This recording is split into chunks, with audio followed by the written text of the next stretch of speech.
आप कीजिए कपालभाति प्राणायाम। चेहरे पर होगी एक आभा, चेहरे पर होगा एक तेज। और कपालभाति प्राणायाम के करने से मूलाधार चक्र जागृत हो जाता है। फिर कुंडलिनी जागरण होता है कपालभाति प्राणायाम के करने से। कपालभाति प्राणायाम करते वक्त मूलाधार चक्र में ध्यान करें तो फिर सहज ही कुंडलिनी शक्ति जागृत हो जाती है। हम ऊर्ध्वरेता बन जाते हैं, शक्तियों का ऊर्ध्व रूपांतरण हो जाता है। फिर से करेंगे प्रारंभ कपालभाति प्राणायाम का।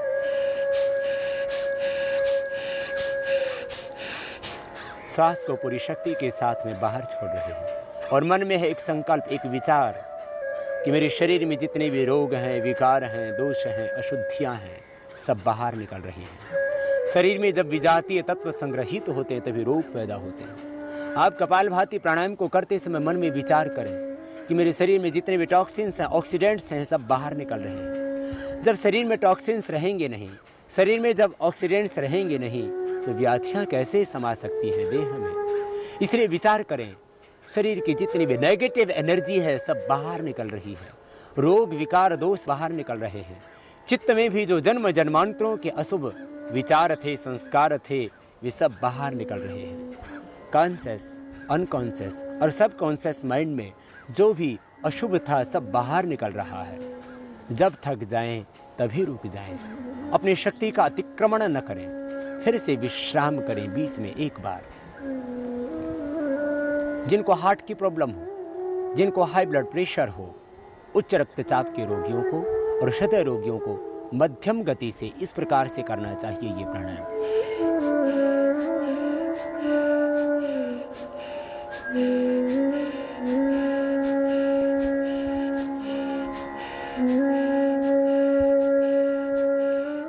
तीव्रता से न करें हृदय रोगी, तीव्रता से न करें उच्च रक्तचाप के रोगी, मध्यम गति से करें। जो कमजोर व्यक्ति उनको भी धीरे धीरे ही ये प्राणायाम करना चाहिए। और जब थक जाएं तभी रुक जाएं, अपने बल का, अपनी शक्ति का अतिक्रमण न करें। यदि मोटापा घटाना है तो इस प्राणायाम को 5 से 10 मिनट कीजिए, धीरे धीरे अभ्यास बढ़ाना। पहले दिन 1 मिनट ही करना, फिर धीरे धीरे 2 मिनट, 3 मिनट, 4 मिनट, 5 मिनट, अधिकतम 10 मिनट करना इस प्राणायाम। न्यूनतम समय है, मिनिमम टाइम है इसका 5 मिनट और मैक्सिमम टाइम है इसका 10 मिनट्स।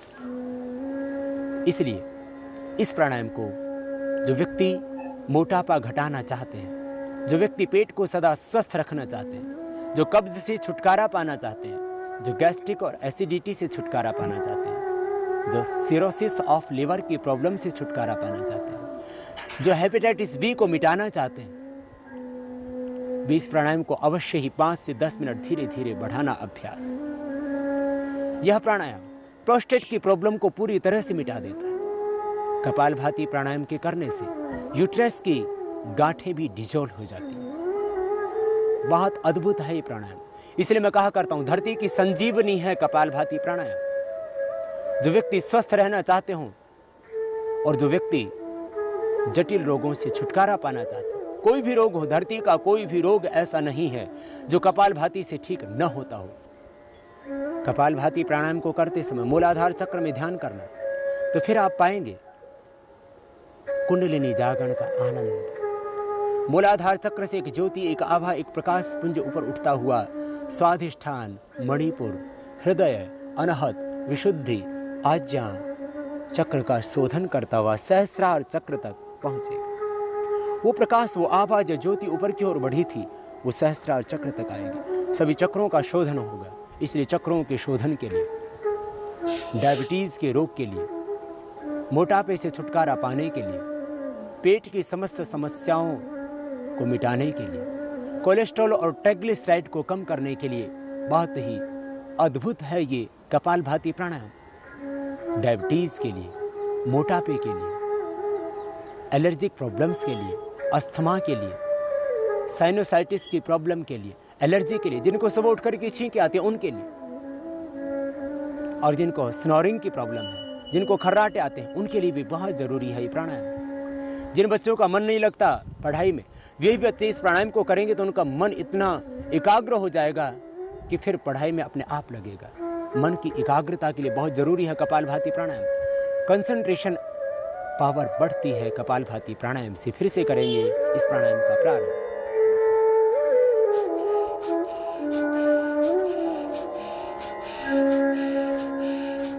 सांसों को बाहर छोड़ रहे हैं, पेट अंदर जा रहा है। सांसों को बाहर छोड़ते हुए करना, यूं नहीं करना, ये गलत हो जाएगा। सांसों को बाहर छोड़ना, तब अपने आप होगा सहज। कंपवात जैसे रोग से भी छुटकारा मिलता है इस प्राणायाम से। समस्त वात व्याधियां परीक्षण होती हैं। वात, पित्त और कफ तीनों दोषों का बैलेंस हो जाता है। समदोषाः समग्नि स समधातु मृक्रियः प्रसन्न आत्मा इंद्रिय मनः स्वस्थित्य विधीयते। पूर्ण स्वस्थता पाते हैं इस कपालभाति प्राणायाम के द्वारा। समदोष हो जाते हैं, समग्नि हो जाती है, धातुएं सम हो जाती हैं, मल का विसर्जन ठीक से होने लगता है, शरीर की सारी क्रियाएं अपने आप व्यवस्थित हो जाती हैं। आपके चेहरे पर एक प्रसन्नता आती है, मन में एक आनंद आता है, उत्साह आता है, जीवन में एक दिव्यता आती है। प्रसन्न आत्मा इंद्रिय मन। इस कपालभाति प्राणायाम के करने से एक प्रसन्नता, एक आनंद आपके जीवन में आएगा। आप पूर्ण स्वस्थता पाएंगे कपालभाति प्राणायाम से। विश्राम पुनः हो जाए। यह हुआ कपालभाति प्राणायाम। धरती की संजीवनी है कपालभाति प्राणायाम। आतुरों के लिए, रोग से पीड़ित व्यक्तियों के लिए, चाहे किसी को कैंसर है, चाहे किसी को हेपेटाइटिस बी है, चाहे किसी को एड्स की प्रॉब्लम है, सबके लिए जरूरी है ये प्राणायाम। और सब रोगियों के ऊपर एक एक पर नहीं, लाखों लाखों व्यक्तियों पर प्रयोग करके हमने पाया है कि कपालभाति के बराबर न कोई दूसरी औषध है, न कोई दूसरी योग की विधा है।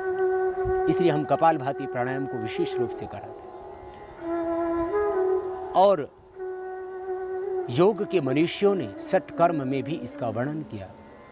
धोतिर्बस्ति तथा नेति ही त्राटकम नोलिकम तथा कपालभातिश्च एतानि षट्कर्माणि प्रचक्षते। यह है कपालभाति। कपालभाति को अवश्य ही 5 मिनट तो कम से कम जरूर करना।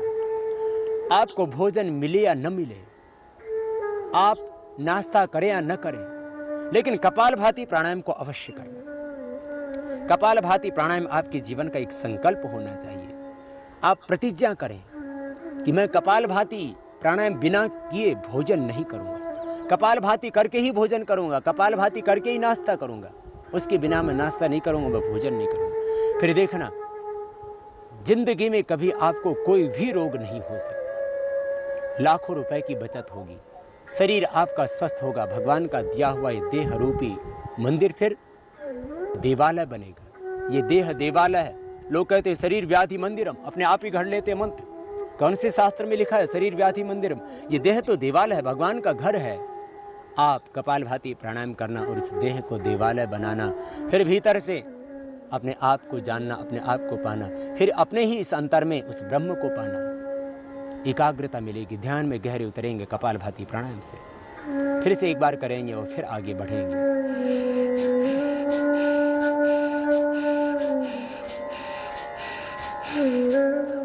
सहजता से करते हैं, श्वास बाहर छोड़ रहे हैं। माताओं को यूट्रस की कोई भी प्रॉब्लम है इससे मिटेगी। ट्यूब्स बंद हैं तो खुल जाएंगी इससे। यूट्रस के अंदर गांठें हो गई तो इससे अपने आप डिजोल्व हो जाएंगी। मैंने देखा है कैंसर तक की गांठें इससे पिघलती है। एक भाई को कैंसर की गांठें होगी गले में, 10 दिन प्राणायाम किया, गांठें 1/4 रह गई। बहुत अद्भुत है ये प्राणायाम। बस एक ही विचार कि शरीर के टॉक्सिन्स, ऑक्सीडेंट्स, रोग, विकार, दोष, अशुद्धियाँ सब बाहर निकल रही हैं। जब सारे दोष, सारी अशुद्धियाँ, सारे विकार जब बाहर निकल गए तो फिर आप रह जाते हैं केवल पवित्र, शुद्ध, बुद्ध, निर्मल, चैतन्य, आनंदमय भाव में आप अवस्थित हो जाते हैं। यह हुआ कपालभाति प्राणायाम। और अब करेंगे बाह्य प्राणायाम। कपालभाति प्राणायाम के बाद में 3 बार बाह्य प्राणायाम करना और बाह्य प्राणायाम करके समस्त उदर रोगों से निवृत्ति पाना, हर्निया के रोग को मिटाना। हर्निया पूरी तरह से मिट जाता है बाह्य प्राणायाम के करने से। धातु संबंधी व्याधियां मिट जाती हैं।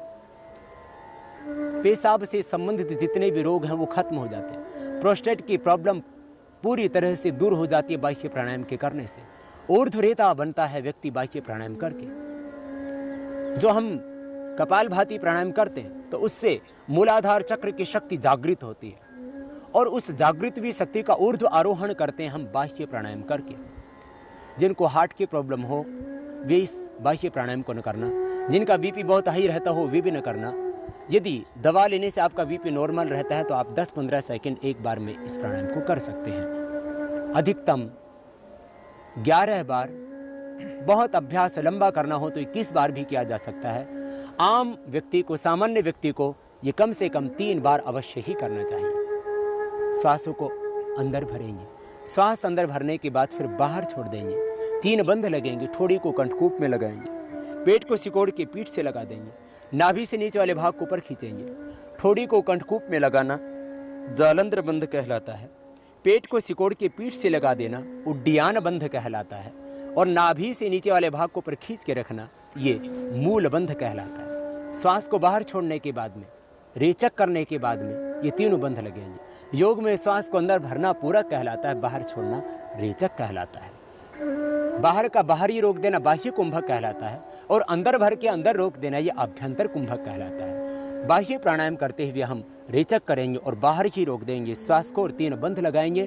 फिर जालंधर बंध को हटाते हुए श्वास को अंदर भरेंगे और तीनों बंधों को छोड़ देंगे। फिर से श्वास बाहर निकालेंगे और 3 बंध लगाएंगे। इस प्रकार से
इस तरह से बाह्य प्राणायाम को कम से कम 3 बार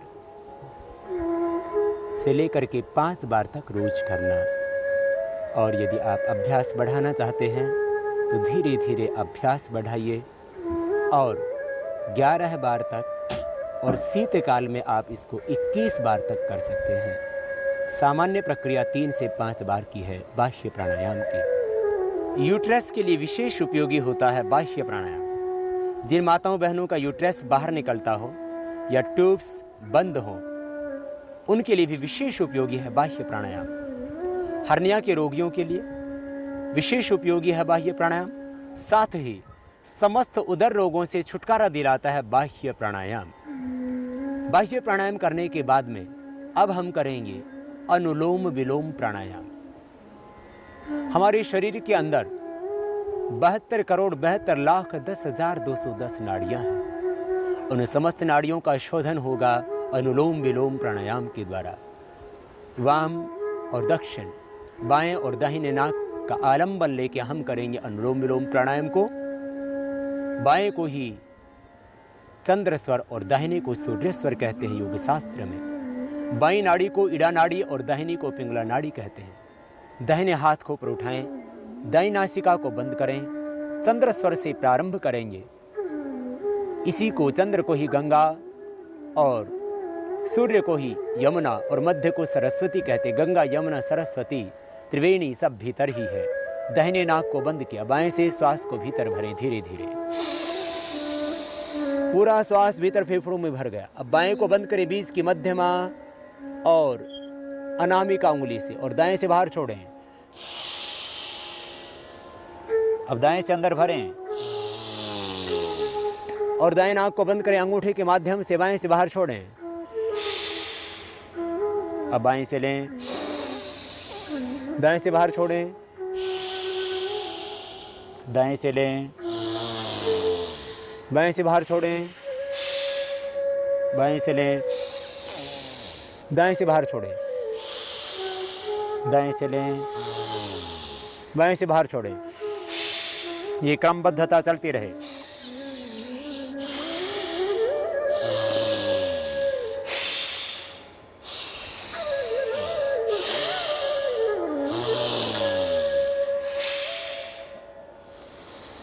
फेफड़ों में ही पूरा श्वास अंदर भरे, भरते रहें गहरा श्वास भीतर। पेट में न भरे, फेफड़े फूलने चाहिए, क्योंकि कोई भी ऐसा ऑर्गन आपके पेट में नहीं है जो ऑक्सीजन को एब्जॉर्ब करता हो। एब्जॉर्ब करते हैं ऑक्सीजन को आपके फेफड़े, इसलिए फेफड़ों में भरना गहरा और छोड़ना भी पूरा लंबा, भरना भी पूरा लंबा।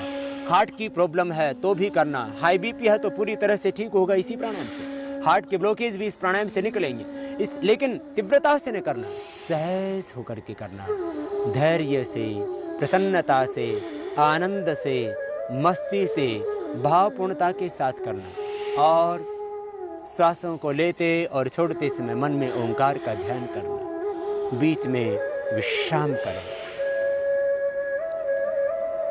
कुंडलिनी जागृत होती अनुलोम विलोम प्राणायाम से। प्राणायाम को करते समय मन में भाव करें, विचार करें, संकल्प करें कि मेरे सभी चक्र जागृत हो रहे हैं, भीतर प्राण की ऊर्जा उद्बुद्ध हो रही है। मन में एक संकल्प निरंतर चलता रहे, मन प्राण आत्मा सब कुछ ज्योतिर्मय तेजोमय हिरण्यमय हो रहा है। अष्टचक्रा नवद्वारा देवानां परयोध्या तस्याम हिरण्यः कोशः स्वर्गो ज्योतिषाप्रिता। भगवान अथर्ववेद में कह रहे हैं, ये देह अष्टचक्रों 9 द्वारों से युक्त देवों की नगरी पूरी अयोध्या है। इसी के अंदर एक अमृत से भरा हुआ अथाह भंडार है।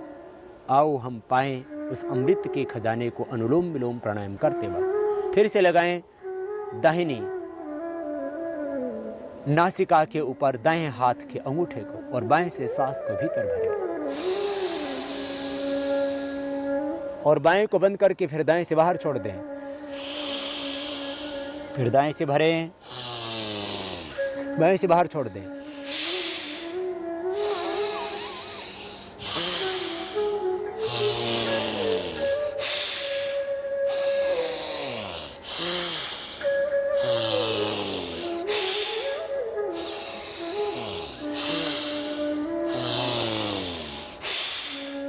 श्वासों के ऊपर एक लयबद्धता, प्राणों के साथ में एक तारतम्यता, प्राण के साथ में भीतर से एक संगीत सा झंकृत होने लगे।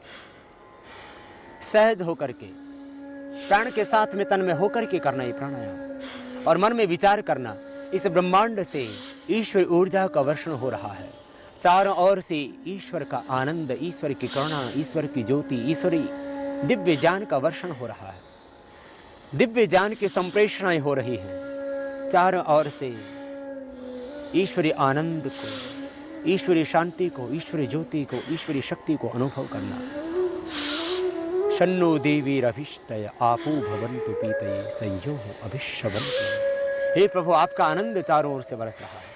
शक्तिपात की दीक्षा में दीक्षित होंगे आप अनुलोम विलोम प्राणायाम करते हुए। विचार करना, भाव रखना, संकल्प रखना ब्राह्मी शक्ति के साथ में जुड़ करके कि मैं ईश्वरी आनंद पा रहा हूँ, ईश्वरी शक्ति पा रहा हूँ, ईश्वरी ज्ञान का वर्षण हो रहा है। ऐसा विचार करना, विश्राम,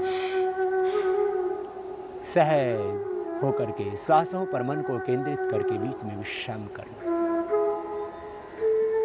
यह अनुलोम विलोम प्राणायाम समस्त वात रोगों से, समस्त कफ रोगों से, समस्त पित्त रोगों से छुटकारा दिलाता है। इसलिए यदि आपको अर्थराइटिस है, रोमेटॉइड अर्थराइटिस है, ऑस्टियो अर्थराइटिस आपको, कार्टिलेज आपके घिस गए, लिगामेंट्स आपके टेढ़े हो गए, साइनोवियल फ्लूइड आपका जो लिक्विड होता है जोड़ों के अंदर वो कम हो गया, तो ये प्राणायाम करना। इस प्राणायाम के करने से आपका साइनोवियल फ्लूइड जो लिक्विड होता है जोड़ों के अंदर वो अपने आप नियमित मात्रा में आ जाएगा। लिक्विड जो कम हो गया था वो बनने लगेगा, कार्टिलेज जो घिस गए थे दोबारा से बनने लगेंगे, लिगामेंट्स जो टेढ़े हो गए थे वो ठीक हो जाएंगे, हाथों की अंगुलियां जो आपकी विकृत हो गई थी दोबारा से ठीक हो जाएंगी। आर्थराइटिस है तो ये अनुलोम विलोम प्राणायाम करना, कपालभाति और भस्त्रिका भी करना, लेकिन अनुलोम विलोम विशेष लाभप्रद होगा। वेरिकोज वेन्स की प्रॉब्लम है तो भी ये अनुलोम विलोम प्राणायाम करना, वेरिकोज वेन्स की प्रॉब्लम खत्म हो जाएगी। हार्ट के अंदर ब्लॉकेज है तो अनुलोम विलोम प्राणायाम करना। 70-80% ही नहीं, 100% तक जिनको ब्लॉकेज थे उनको ठीक किया हमने अनुलोम विलोम और भ्रामरी आदि प्राणायाम करवा करके। इसलिए हार्ट के ब्लॉकेज के लिए, कोलेस्ट्रॉल को कम करने के लिए, ट्राइग्लिसराइड को कम करने के लिए, स्नोफिल्स को कम करने के लिए, जितने भी प्रकार की शरीर में टॉक्सिसिटी बढ़ी हुई होती है, ऑक्सीडेंट्स बढ़े हुए होते हैं, उनको नियमित करने के लिए जरूरी होता है अनुलोम विलोम प्राणायाम। इसलिए नियमित रूप से इसको करना और पाना हृदय रोगों से छुटकारा, पाना कोलेस्ट्रॉल से मुक्ति, पाना ट्राइग्लिसराइड से मुक्ति। अपने आप नियमित हो जाएंगे आपके ट्राइग्लिसराइड्स और कोलेस्ट्रॉल। उच्च रक्तचाप हमेशा के लिए फिर सामान्य हो जाएगा। उच्च रक्तचाप का स्थायी उपचार है अनुलोम विलोम प्राणायाम। फिर से करेंगे इसी प्राणायाम को प्रारंभ।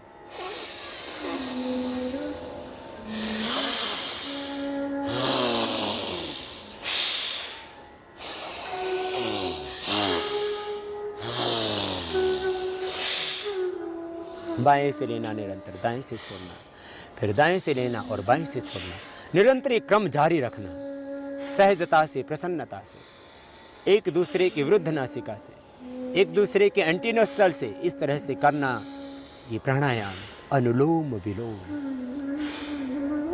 और पाना फिर समस्त रोगों से छुटकारा, स्नायु तंत्र परिपुष्ट होगा, स्वस्थ होगा, पार्किंसन का रोग मिटेगा इस अनुलोम विलोम प्राणायाम से, और कंपवात से हमेशा के लिए छुटकारा मिलेगा, डिप्रेशन मिटेगा। डिप्रेशन का एकमात्र यदि कोई समाधान है तो वह है प्राणायाम, अनुलोम विलोम प्राणायाम कीजिए, डिप्रेशन से छुटकारा मिलेगा। माइग्रेन पेन आपका सदा के लिए ठीक हो जाएगा, मस्तिष्क के स्नायु के अंदर आए हुए ब्लॉकेज दूर हो जाएंगे। इसलिए मैं कहता हूँ इससे पैरालिसिस ठीक होता है, कंपवात ठीक होता है। मस्तिष्क संबंधी जितने भी व्याधियां हैं, हृदय संबंधी जितने भी व्याधियां हैं, अस्थमा की प्रॉब्लम, साइनसाइटिस, एलर्जिक प्रॉब्लम, छींके आना, स्नोरिंग की प्रॉब्लम, सबसे छुटकारा मिलेगा अनुलोम विलोम प्राणायाम से। बीच में विश्राम करते रहें और विश्राम करके सांसों पर ध्यान